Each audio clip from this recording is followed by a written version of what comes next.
So let's talk about the central limit theorem. And I'll introduce this by throwing dice. So let's say I have one die and I throw it. The number will be between 1 and 6, right? It's a 6-sided die, so it'll either be a 1, a 2, a 3, a 4, a 5, or a 6. Assuming it's a fair die, it's not slanted one way or the other, then in the long run, I'm going to come up with an even probability of having any one of those 6 numbers. This is a uniform discrete distribution that we talked about in a previous lesson. And it's not going to be exact here, what I'm showing, because I only did, I think, about 100 simulations. But it's going to roughly be about 1/6 for each one of the sides. Now, what if I roll 2 dice and I add those together, or I roll the same dice twice? So I'll end up with something like this. Now, the range can be anywhere from 2, where 2 1s come up, snake eyes, or it can be as high as 12, 2 6s come up.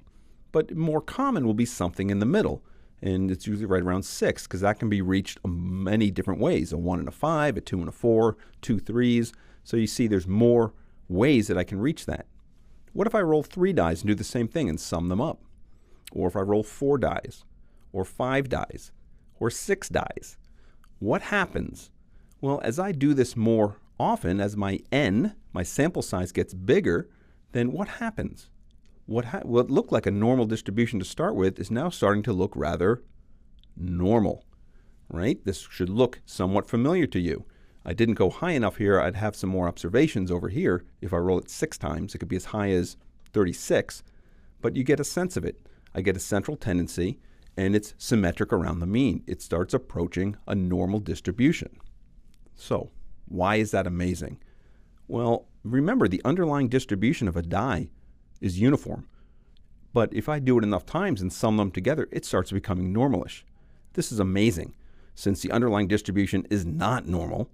But if I do it enough times, the distribution of that sum of those dots start approaching a normal distribution. This is an amazing result. This is the central limit theorem. Essentially, it's saying that if random variables x sub I are IID, and that means they're independent and identically distributed, which means that each time I do it, the random variable they're independent of each other, but they're all part of the same underlying probability distribution. Think of a dice. Every time I roll 1 die, I have an equal probability of a 1 through a 6.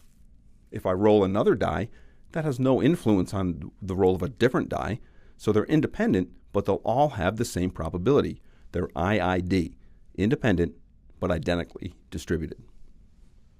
So suppose I have these random variables, and they're IID with a mean of mu and a standard deviation of sigma. Then the sum of those random variables, of n of them, is simply S sub n, which is just the sum of each of the x sub i's, the random variables. Think of the rolls of the die. The mean of that n random variables is x bar, and that's simply dividing that sum by n, the number of observations. So the amazing thing is, the central limit theorem says as my n gets large, and the typical definition of large is greater than 30. It's really nebulous, and statisticians will argue about it. But generally, greater than 30 will say it's large. And so that means the sum, that S sub n, is normally distributed with a mean of n times mu and a standard deviation of sigma times square root of n. Because remember, what we're doing is adding the variances.